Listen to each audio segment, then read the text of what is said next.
Welcome back to another episode of Single Payer Radio. Single Payer Radio is a project of Kentuckians for Single Payer Healthcare. We are an affiliate of the Kentucky chapter of Physicians for a National Health Program, and we're proud to be a community partner with Forward Radio WFMP 106.5. If you're not picking up our show on your radio, you can live stream us and just go to forwardradio.org. The views and opinions expressed here on Single Payer Radio are those of the speakers and not the station. We're recording today's program June 22nd, 2021. Memory lapse. Yeah. What planet am I on? And just a heads up for folks who are supporters or just want to learn more about Kentuckians for Single Payer Healthcare and what is single payer. The group is sponsoring a rally and march for improved Medicare for all. That's Saturday, July 24th at 11 a.m. We'll start at the Mazzoli Federal Building. They're at 600 Dr. Martin Luther King Jr. Place. We'll begin there. We'll do a march and a caravan. We'll have speakers, refreshments, socialize, and we'll be celebrating Medicare's 56th birthday. So we encourage folks to come on out. Now, Dr. Mike Flynn, Dr. Gene Shively. Thank Mark. Let me begin with the usual disclaimer that any comments that I make represent my personal views and do not represent the views of the Department of Surgery or the University of Louisville. My comments do not represent Taylor Regional Hospital nor the Department of Surgery at the University of Louisville. We have a very special guest today. Ann Hagan-Grigsby is the CEO of the Park Duval Community Health Center, and she is going to explain to us all of the remarkable things that go on in that institution and all of its different locations. So, Ann, thank you again for joining us. We look forward to the discussions. As we've done with our previous guests, we're going to give you an opportunity to make whatever comments you'd like to make about our topic, which is the Park Duval Community Health Centers, and then the conversation will begin. So the floor is yours for as long as you'd like. Well, first of all, I have to say that any comments that I make that are not about Park Duval Community Health Center are the opinions of Ann Hagan-Grigsby and not the opinions of Park Duval Community Health Center, its staff, or board of directors. So I have to do my disclaimer as well. But I'm excited to be able to be on your show today. This is an amazing opportunity because people do not know a lot of the things that we are involved in here in various parts of Kentucky. So Park Duval Community Health Center, we are the oldest federally qualified health center in the Commonwealth of Kentucky. We started back in 1968. Funding was secured by Dr. Harvey Sloan, who was an Appalachian physician who later became mayor of Louisville.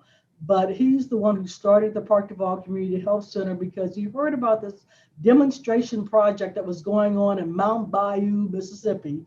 And he felt like Kentucky needed the same kind of access to quality health care that was affordable. Harvey Sloan was an interesting guy. I remember him. He was probably one of the best squash players in Louisville. So let me ask you to give us an idea of how many different activities you have going on in the various different locations in and around Louisville. Oh my goodness. Okay. We might have to take more than an hour. That's okay. Go for it. Okay, Park Duval Health Center. People remember us. They remember the site in the Park Duval neighborhood. Everyone thinks of Park Duval as being that one location. It's on 3015 Wilson Avenue, in the west end of Louisville, Kentucky, in the Park Duval neighborhood. But that's where the original site was. The original building doesn't exist any longer. It was part of subsidized housing that was owned by Housing Authority of Louisville and leased to Park Duval. But when Housing Authority of Louisville earned a Hope 6 grant to renovate the neighborhood here in Park Duval and turn it from all subsidized housing to mixed income housing, including subsidized housing, we did not have a place to go. So I was very fortunate to be able to find some funding from the federal government through the assistance of then Congresswoman Ann Northup to have a special direct appropriation to build this new building on Wilson Avenue. And then we also got new furnishings and equipment. And so it's a beautiful site. And so people look and they are surprised. It looks like a small hospital. That's what it looks like. But then we also have a site at 15th and West Broadway.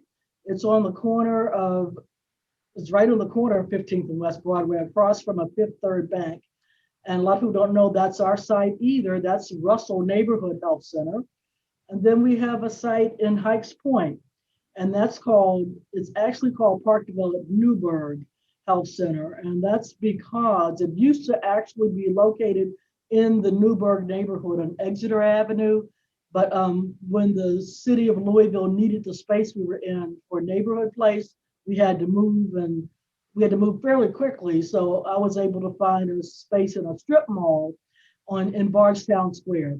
So that's where our clinic that's called Newburgh is currently located. And then we have one in Henry County, and that's the Henry County Community Health Center. It's our newest one. It's co-located with the Henry County Health Department in Newcastle, Kentucky, on 75 Park Road. And we have part of the building, and the health department owns the rest, and we lease that space. And then we have a building in Taylorsville as well. That one's a big brand new facility as well. It was a really tiny clinic in the 80s. We only had 4 exam rooms and 2 dental operatories. It was in a county just like Henry County that does not have a hospital. And we were the primary source for primary care for individuals who were low income. And it just was too small to meet our needs. So we built a new center on Taylorsville Road across from the Spencer County High School. That's a beautifully appointed facility. And I think it's the first new commercial construction in Taylorsville in 20 years. And then we also have 2 school-based clinics. One's in Central High School up in the 3rd floor, and staff, students, and faculty can use that clinic there in Central High School. And then we have one in PRP High School as well that does the same. We're trying to make sure that healthcare is accessible, affordable, and that people don't have excuses why they can't get healthcare when they need it. Now, didn't you tell us a little earlier about a mobile dental van or something that would? How does that work? You pull up into the front of somebody's house and knock on the door and ask if they want their teeth cleaned? There's a Dr. Quan Watson, who's a dentist who has a company called Care Mobile. We asked him to come on board as our part-time dental director to help us learn how to develop a mobile dental practice. Because actually in Henry County, there is no practicing dentist in that county. There are dentists that live in Henry County, but there isn't a practice in dental county. If there is now, I don't know about it. But we had to do a needs assessment to explain needs. So when we were able to tell them that we could provide dental services on a van, it looks just like a dental office inside, x-ray, water, computers, everything that you would have in a regular dental office, lights. We can just drive the van out to Henry County and park it in the health department's parking lot. It has its own generator too, so we don't have to use their electricity. And then people can call and make appointments to see the dentist or the dental hygienist on the dental van. We also take it over to Central High School and to PRP because the clinics in both of the schools are too small to have a dental operatory. So we decided that we could provide dental care on site by pulling up into the parking lot of either of the schools. So they have a schedule that they follow each week and provide dental care at PRP, Central, and Henry County. Now, are these services provided free, or are there some sort of means testing charges, or how does that work? Yeah, it's not free. I have to, a lot of people think that we're a free clinic. We are not a free clinic. We're a federally qualified health center. We're also a 501c3 nonprofit. And everyone says, oh, well, because you get federal money, you all have lots of money. Actually, the federal dollars we get don't even pay all of our clinical staff salaries, and we have to earn the rest. So for individuals, we do means testing using the federal poverty guidelines that come out every February.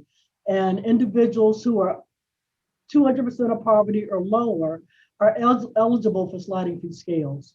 And our sliding fee scale is, very modest. So a patient could pay as little as $20 for a doctor's visit. If they're, say, at 100% of poverty, which would mean a family of four would make about $26,400 a year. I believe that's correct. And then, at 200% of poverty, they might pay up to $80 for a visit, but that would be a family of four making $52,400. So it's, everyone who comes into a federally qualified health center, whether they want to be on sliding fee scale or not, have to give proof of income, whether you're low income or not, because it's a federal requirement. But we use that to determine how much they pay. So that person who's eligible, let's say a $20 visit, that includes their lab and their x-ray, and we don't balance bill them. It does not cover their medications, though. Has Medicaid expansion helped you financially? Oh my goodness. You cannot believe the difference. Before Medicaid expansion, most of our patients were uninsured. Most of them were very low income. Right now, about 65% are at 100% of poverty or lower. So that patient who would, back in those days, before 2012, would pay maybe $10 for an office visit, and that included their laboratory and their x-ray, and that was all we would get. So we did not have a lot of resources. We did not have profits or reserves. We I probably shouldn't say this, but we did rob Peter and pay Paul. But we made sure that we still were able to provide quality health care. When Affordable Care Act started, all of a sudden, people who were not insured had insurance. And Medicaid expansion meant that males who were not eligible for Medicaid could now get care. So now we have about, I guess, 45% of our patients are Medicaid patients. And because we're a federally qualified health center, we don't get the standard Medicaid rate that like a primary care office might have. As a federally qualified health center, we get a prospective payment system rate, which enables us to do all the other stuff we do for free. Are you able to collect your expenses now with expanded Medicaid? Medicaid is our primary source of revenue. Yes, we not only cover our expenses, but we have reserves. So that building in Taylorsville that I mentioned that we built for that site to go from a small 4-clinic, 4-operatory office to a large 10,000 square foot clinic site.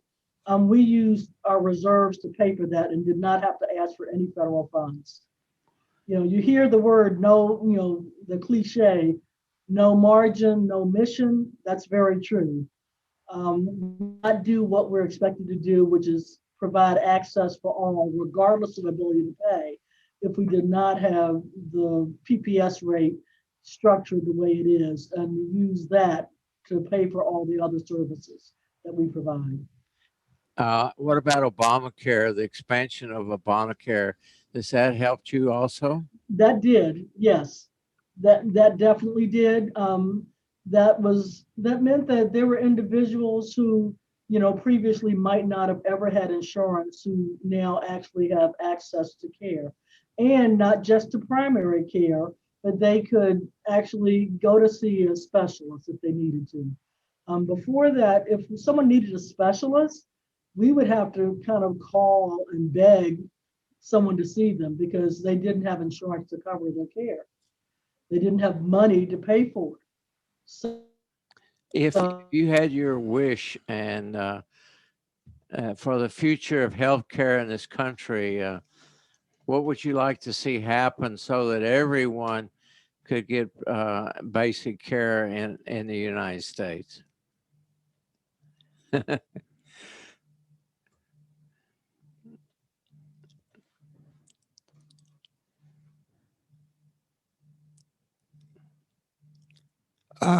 Ann, right now we can't hear you. I'm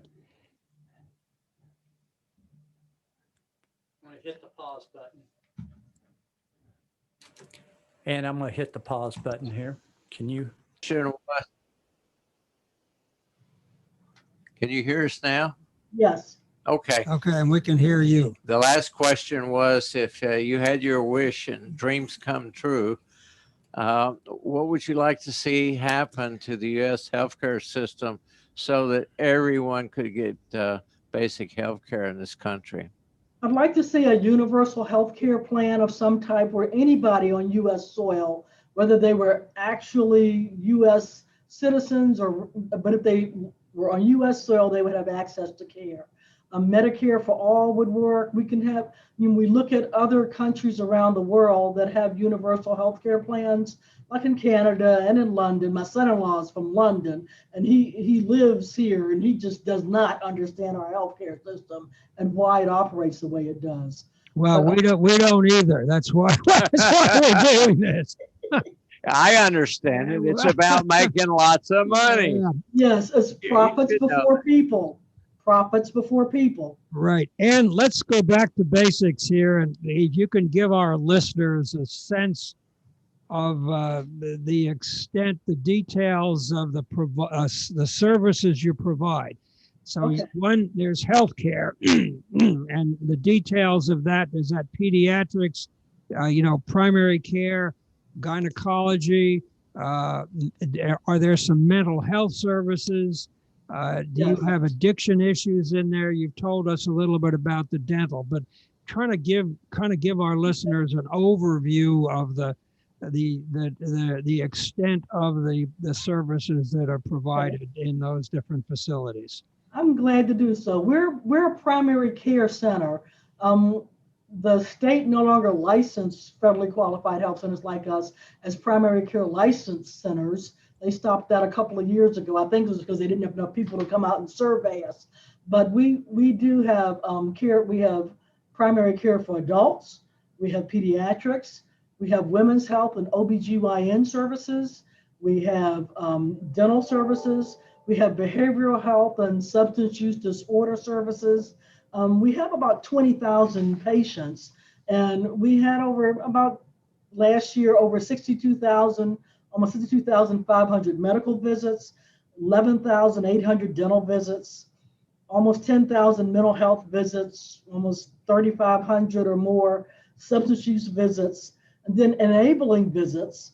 We had, and people say, well, what's enabling services? That means a patient who walks in our door, yes, we can see them as give them their medications because we have 340B pharmacies on site where we get federal discounts on the cost of the pharmaceuticals. We pass that discount on to the patient. So if a patient has multiple medications that they may not be able to afford at a retail pharmacy, if they're our patient, they can get it through our 340B pharmacy.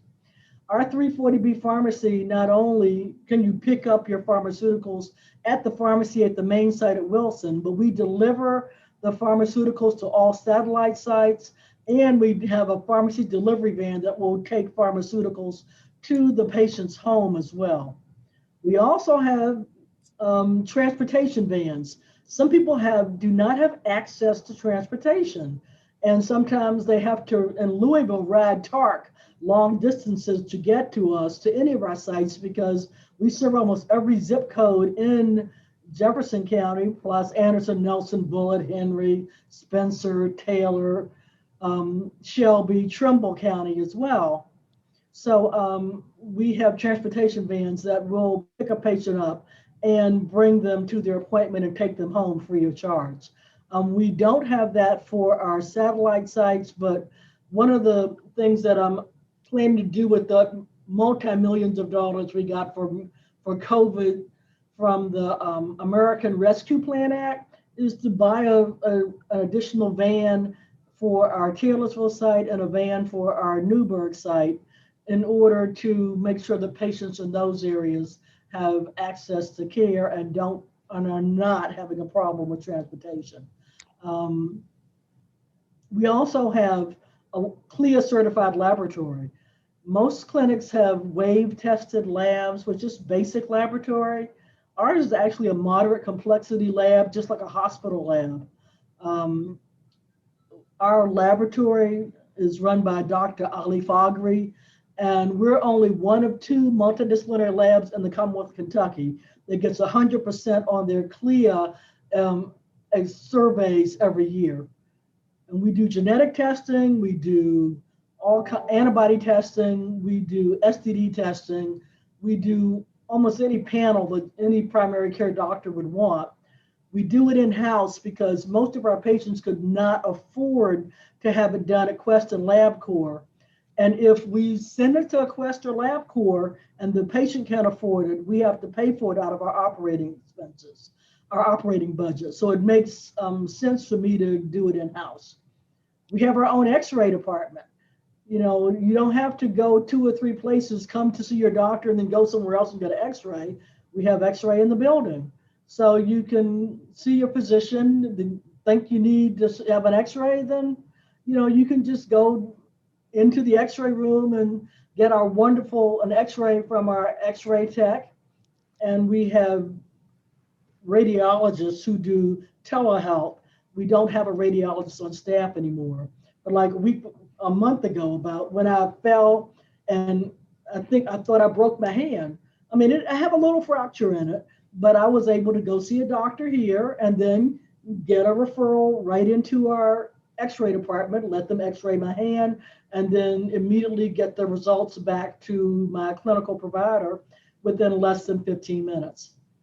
Well, good. Let's talk a little bit more about, or let's get you to talk a little bit more about this kind of networking situation. Suppose you have someone who comes in and needs to see a cardiologist, or someone needs to see a surgeon, or in your case, if you had actually broken your hand and you needed to go see a hand surgeon or an orthopod, what sort of networking arrangements do you have either with U of L or Norton's or Baptist to get these referrals and consultations taken care of?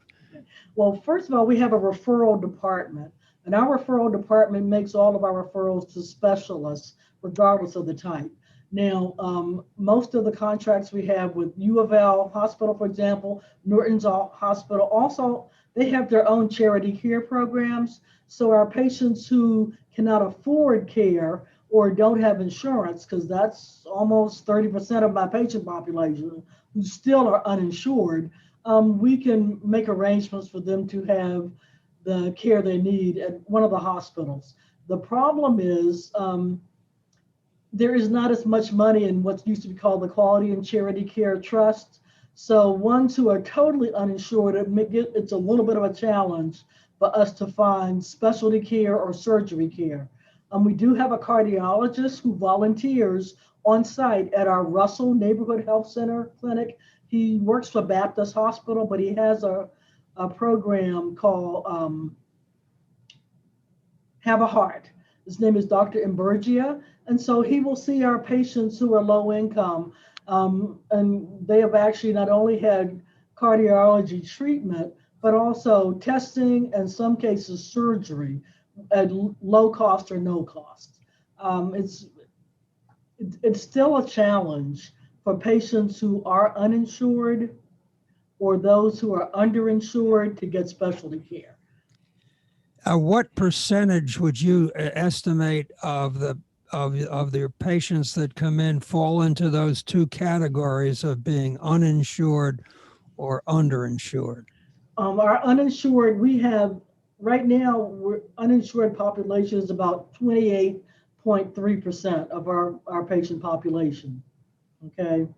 And then underinsured, that's a pretty large number, but I don't know what that is because we don't track that as much. But a lot of time patients want insurance, but when they're low income, they'll pay for the most inexpensive plan they can get. That So doesn't it cover means they'll have anything. high deductibles, Yeah. and they may have limited coverage.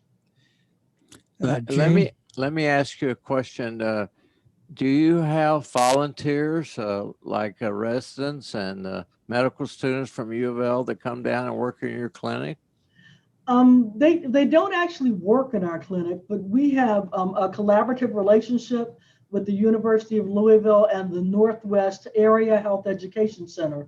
That's a federally funded project that U of L has that provides clinical rotation opportunities for students not only in Jefferson County, but throughout the state. There are about 9 regional area health education center offices all throughout Kentucky. And the one that we work with in the Northwest Area Health Education Center, they have an office at Family Health Center, and then they have an office here at Park Duval. They coordinate all of our clinical rotations, and the students don't just come from U of L or U of K. You know, they come from Bellarmine and Spalding and Vanderbilt and MIT and, you know, Frontier Nursing and Massachusetts, anywhere that needs a clinical rotation, they can come on site if we have a clinical provider who can be a preceptor for them. So we get medical students and dental students and nursing students and nurse practitioner students. We have psychiatry residents who come 3 days, who are here. We have 3 different ones who are here 3 days a week, I believe, in our behavioral health department. Because I don't have a psychiatrist on staff right now. I have psychiatric mental health nurse practitioners and licensed clinical social workers. And then U of L sends their psychiatric residents and an attending to see our patients in behavioral health. One of the earlier programs we did, in fact, it was the last one we did, we had a physician and a nurse practitioner from the Family Health Center at Phoenix, which is next to the St. John Center. Mm-hmm. And we did an entire program on the health problems of the homeless. Yes. Is that much of an issue that you deal with that as well? Or is that, you know, We do, but it's not as much as Family Health Center. Family Health, we're funded Section 330E of the Public Health Service Act, and that means everything basically. But then there's Section 330H. Family Health Center has a Section 330E and a Section 330H for homeless health centers, separate grant. So they have a homeless health center.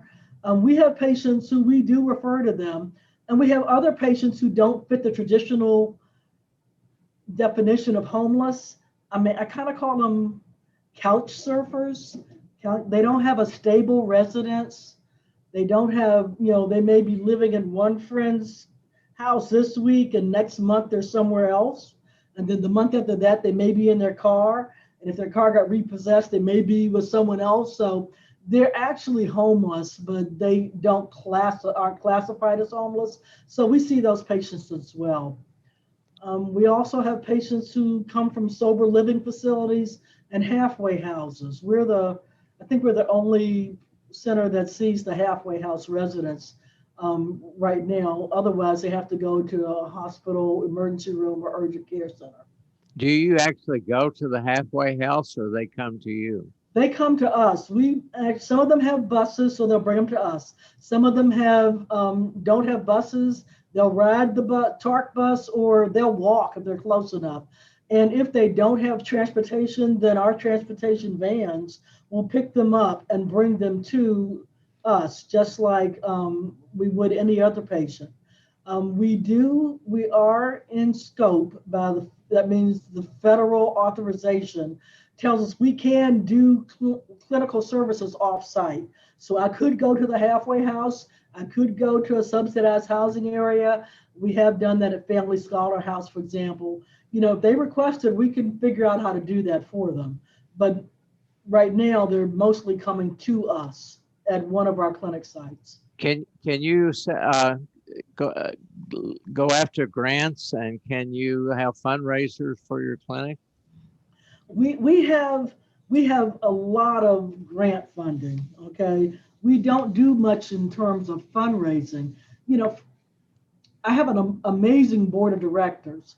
Fundraising is usually a board function, and by federal law, 51% of my board of directors must be patients of our health center and must match them by race and demographic and the demographics of our patients. So it means that some of our board members are very accomplished and have, you know, a lot of authority in their positions outside of our health center. There are others who might be janitors or, you know, not have that kind of influence out in the world, but they're still our board members. So our board has never done very much fundraising. Most of our fundraising is done internally, where my chief operating officer goes out and gets grants. Like we have a Humana Foundation grant for food insecurity. A lot of our patients come in, do not have food. And we would run around, everybody would scramble and try to give our part of our lunches, or, you know, give them a gift card to go across to the nearest store and get food.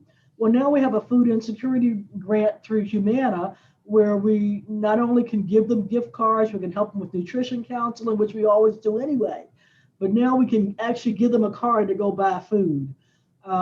We have an affiliation with Dare to Care and Kroger. So Kroger brings a mobile van to us where patients can shop on the mobile van, and they actually decrease their price. So it's cheaper to get food on the mobile van than it is if you go to a regular Kroger store.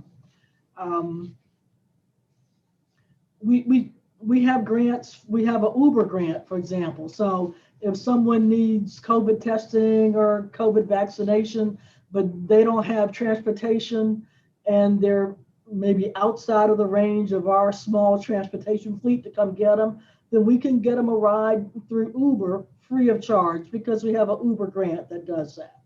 We have a grant by Jewish Heritage Foundation. Jewish Heritage Foundation helps fund our Central High School school-based site. And we're hoping that they will consider funding our PRP school-based site as well. It is our intent to probably try to open 3 additional school-based sites between now and September when school opens. So, Ann, how about giving us a kind of an overview of your governance and your staff or your management? You've told us a little bit about the governing board, but just kind of, you know, for our listeners, give us kind of an overview of how the governing structure and an idea of the different positions in the management staff that you've got. Okay. We're a 501c3 nonprofit, and so when you look at us, our organization. Now, I don't know what that means, and I bet most of our listeners don't, and I don't think Gene does either. Maybe. Okay, we're designated as a nonprofit organization that's not an educational organization. Okay, thank you. Like U of L is a nonprofit as well, Right. But they're an institution of education. We're a nonprofit where we can have reserves, we can have profits, but we can't use that money to give anybody dividends or, you know, buy myself a fancy new car or a plane. We can, you know, that money has to be poured back into our health center operations to improve or add or enhance quality of care or access to care. So it has to be we have to do something with any monies we get as a nonprofit that enhances our mission. That's the way we think health insurance companies should be run instead of the way they're run today. But that's another issue There for are another time. trillions of dollars that could be used for healthcare if Yes. we chose to structure our healthcare system differently in this country. I mean, I have a C-suite, so I have a chief operating officer that does the same thing a chief operating officer in a hospital would do. I have a chief financial officer that does the same thing a chief financial officer in a hospital would do, and they have additional accountants that report to them that do our accounting services. I have a human resources department.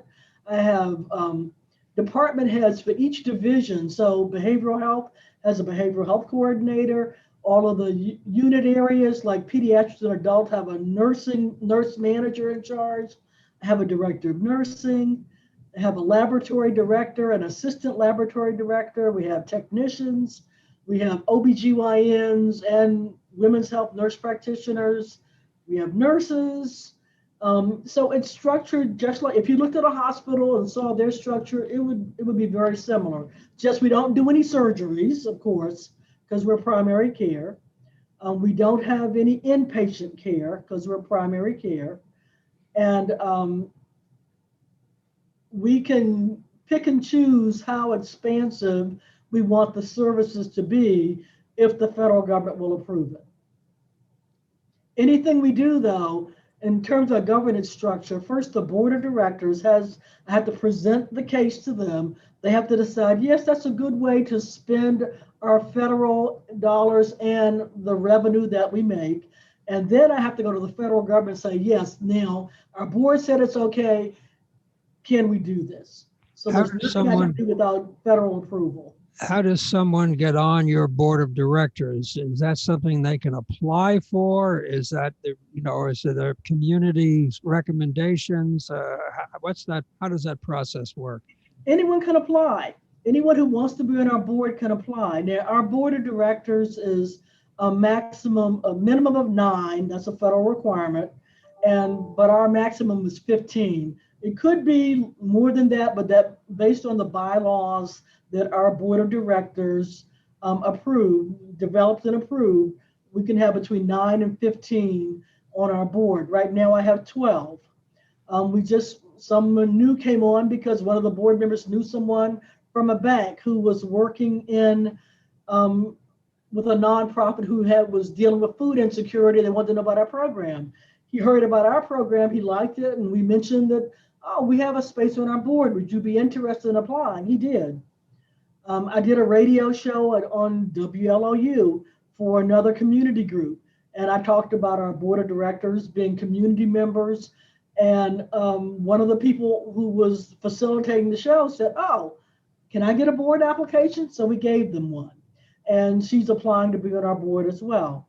So I don't get to choose, but I can recommend names. Our board members can recommend names. Our staff can recommend people. But the rule is they cannot be related by blood, marriage, adoption, guardianship to anyone who works on our staff. But then if someone applies, how do they get chosen? Who decides? Or the board of directors decides. Okay. We have a board bylaws and nominations committee. So the nominations, if someone handed me an application in the building, because they keep them at the front desk, they could hand me the application. I'd give the application to the bylaws and nominations committee chair. She would look at it and decide, does that person have skill sets or do we have a need to add someone to the board at that time? If she says yes, then the bylaws committee will interview the person. They'll call them in for an interview or do a virtual interview to find out why they want to be on our board. And then once that happens, the whole board will vote at the next board meeting based on the bylaws and nominations committee's recommendation, whether that person should be brought on to the board of directors. I was interested in your 340B drug program. How long have you been doing that? And has it brought in a considerable amount of money? Okay, the 340B pharmacy is a very large revenue stream for us. It was structured that way for federally qualified health centers. So we can get medications for pennies on the dollar, and then we pass that savings on to our patients, but we can also be reimbursed at the retail cost for that medication. HRSA, the federal funding agency that funds all of the federally qualified health centers in the United States, is through HHS, through HRSA, Health Resources and Services Administration, and then through the Bureau of Primary Health Care. That's our upstream funding through the federal government. They structured it that way because they know that if they tell us as federally qualified, we have to see everybody regardless of ability to pay. There's no way we can provide transportation services and social services and enabling services and all of the clinical services we provide, including lab and x-ray and pharmacy and medical care, and only charge $20 for a visit.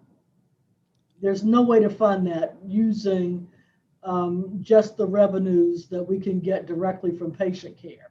So it's funded so that we get an enhanced PPS rate for Medicaid patients, and we can bill pay for pharmaceuticals at low cost and bill for it at the retail cost if they're insured. Aside from providing these various care services, do you do outreach, any outreach programs with the community, health awareness, prevention, things like that? We haven't been doing very many right now. During COVID, it curtailed a lot of things, but Yes. we have individuals who will go and be speakers for community groups or churches. We'll talk to groups that want to know more about Park Duval. If someone says, I need a speaker to come talk about nutrition, then we can send one of our dietitians or nutritionists. We have a WIC office. We have one of the 2 freestanding WIC offices in Jefferson County. So we have nutritionists. I have a population health team and a population health manager that not only counsels individual patients and their families about nutrition and diet and exercise, but if someone requested, we'll go out and we will talk to them about any healthcare issue they would like to discuss. We presented at schools when sometimes schools want to know about, they say, can we talk about contraceptives or STDs with high school students? Yes, we can do that. We can do HIV/AIDS education. We have, a variety of different types of services. So if anybody wants to know more about that, we'll take it to you. I have a lot of presentations that are just PowerPoints that I can just give to someone and say, hi, would you go present at this location at this time and place? It's fun. It's different for staff. It gets them out of the exam room and into the community. We have outreach and enrollment workers who will go out and talk to people about how to get insured and help them get insured. We have, who did I leave out? I'm leaving somebody out. Well, do you have cancer prevention or anti-smoking programs that you provide to the community?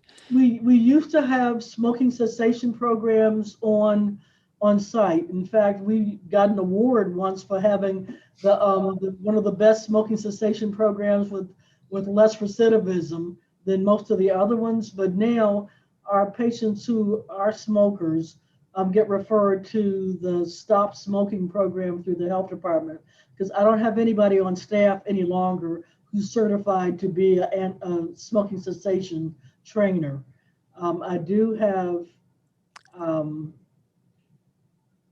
individuals who can do nutrition counseling and things like that, but not smoking cessation.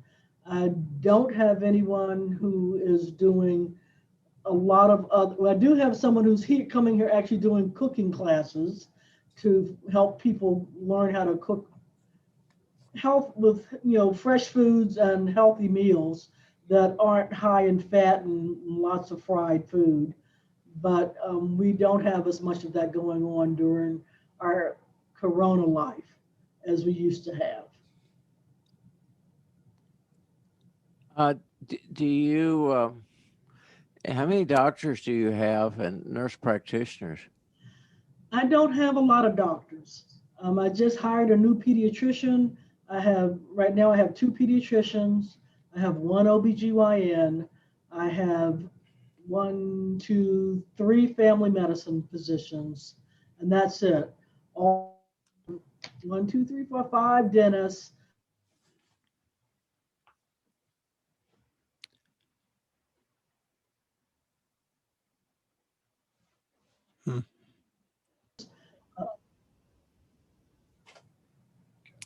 I think we've had some technical problems here, Ann. Hang on a second. Yeah, Mhm. we're recording now. Okay.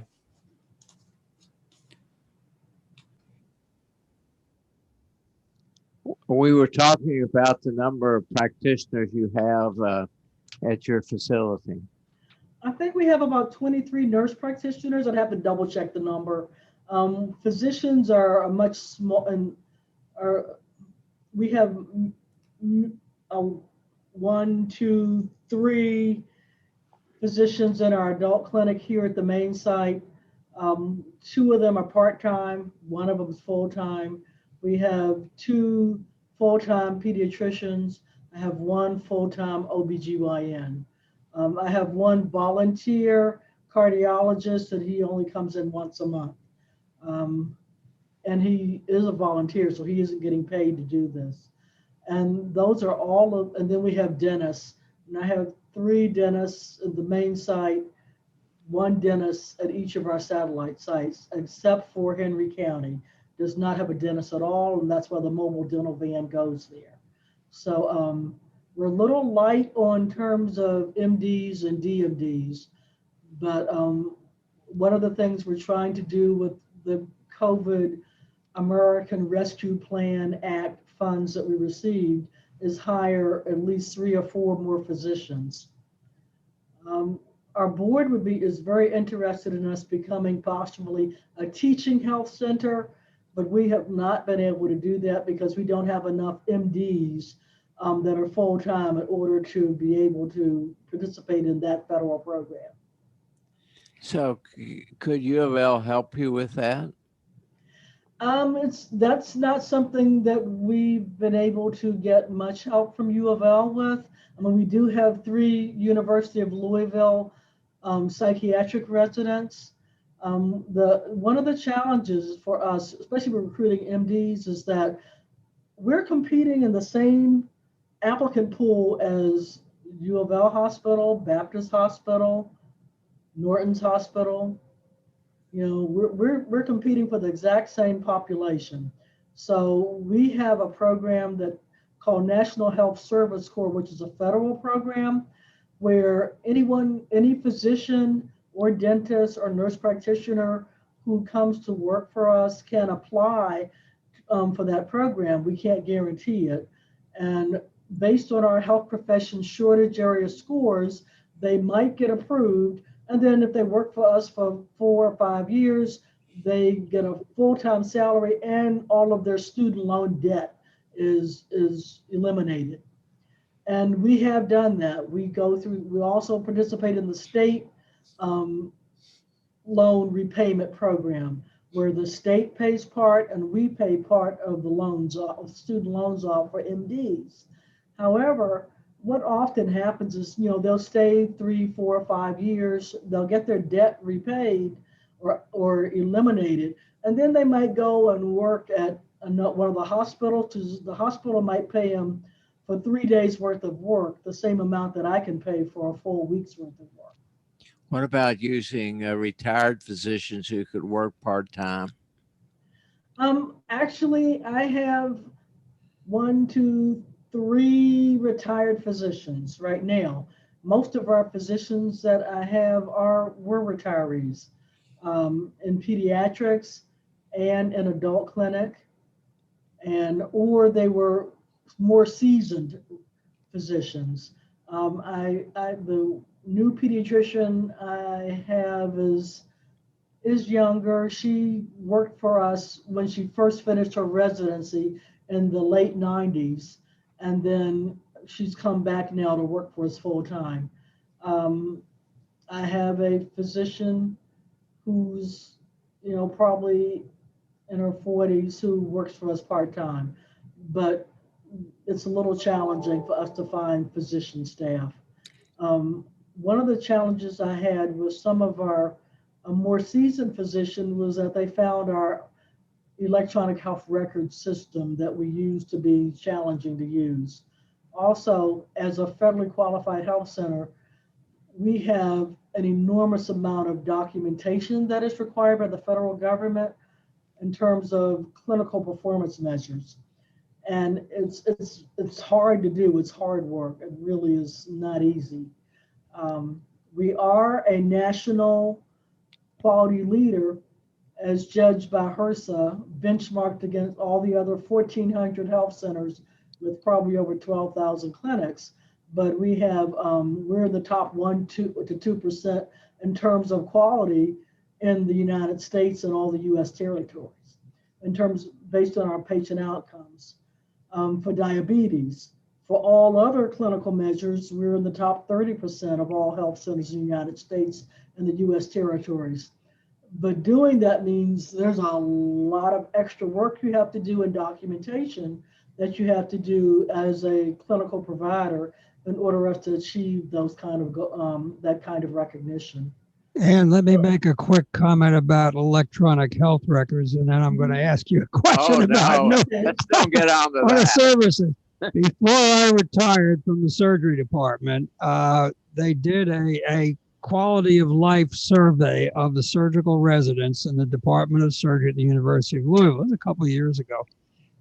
And the most frequent negative, and these are all the young ones, these are the residents, the most frequent negative that was mentioned by almost all of the surgical residents was the amount of time, the complexity, and the essentially the harassment of having to go through this repeated documentation over and over and over again. It's a nightmare from hell.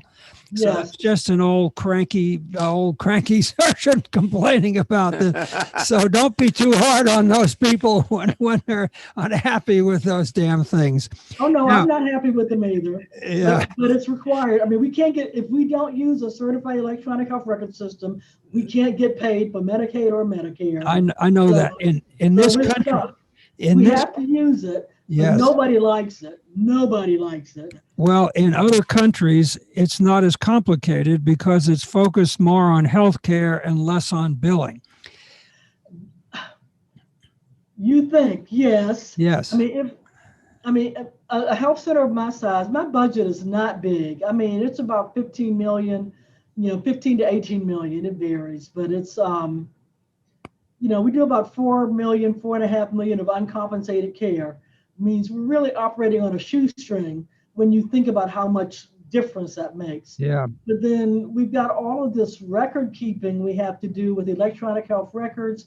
And then for billing, I mean, we accept almost every insurance plan. So for a center of my size, I mean, it costs me almost $400,000 a year just for billing staff to maintain all our billing and to get everybody credentialed, which takes forever too, with all the different insurance companies.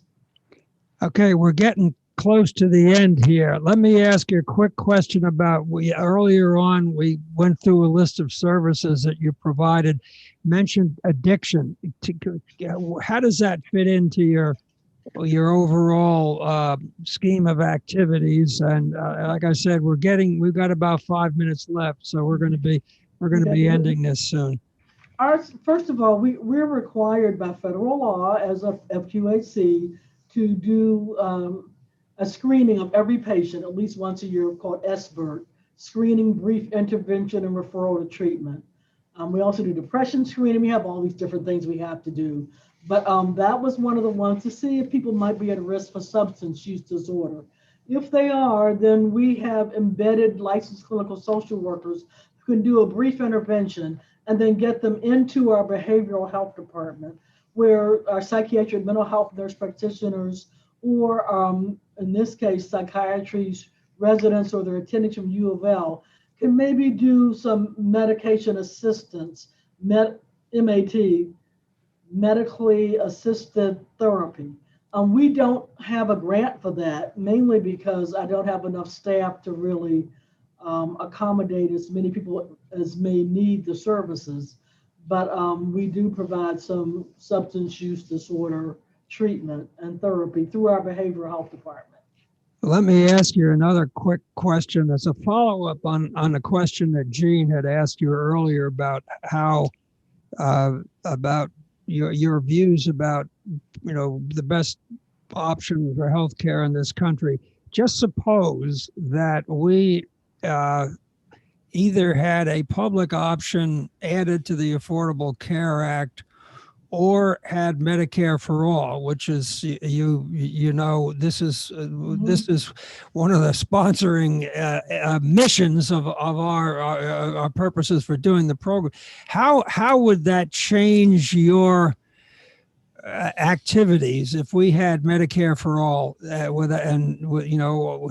presumably Medicaid, all of the issues of the 1,000 for-profit insurance companies, we're all having 40 or 50 different plans, which isn't probably as much of an issue for you as it is for some others. It is.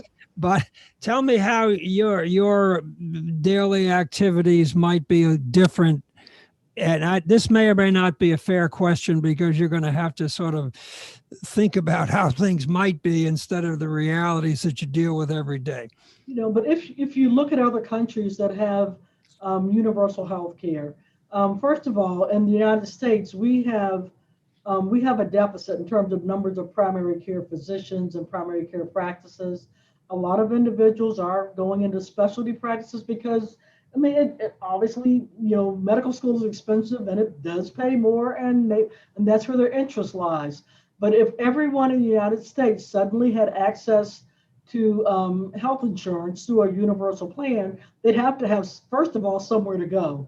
And so we believe that federally qualified health centers, not just us, but are part of the solution, because we have years of experience in providing high quality primary care services and wrapping around the additional services that patients may need who are low income. I think people look at it and say, well, gee, if everybody has insurance, all the problems go away. The problems never go away. They have insurance, they have to know how to use it. So someone has to help teach them that. They have insurance, they have to use it when they need it and have access to it, not just convenient for us, but when it's convenient for them as well. They would have to, when our patients come in, I tell our staff, you can't just give them a pill and send them home, because the social determinants of health are real. So our patients come in with issues that are outside of the direct scope of healthcare, but which we will still need to provide them additional supports. And we're down to the line here. I want to thank you again. It's been a pleasure talking with you. You are it's been informative and fun. We want to thank you again. Mark's going to make a few final remarks, and then we're done. Okay, thank you so much. I really enjoyed this. Thank you. Thank you so much. Okay. Again, for more information about the Park Duval Community Health Center, you can go to, Ann, help me out here, parkduval.org. Yep, www.pdchc for Park Duval Community Health Center.org. Or all of our sites have Facebook pages of their own, so follow us on Facebook. We also have Instagram and Twitter, so you can tweet to us too. So we have millennials in my IT department, so we're tech savvy and do all the social media. Okay, good deal. Thank you so much. Again, for folks who want to learn more about Kentuckians for Single Payer Healthcare, you can go to kyhealthcare.org.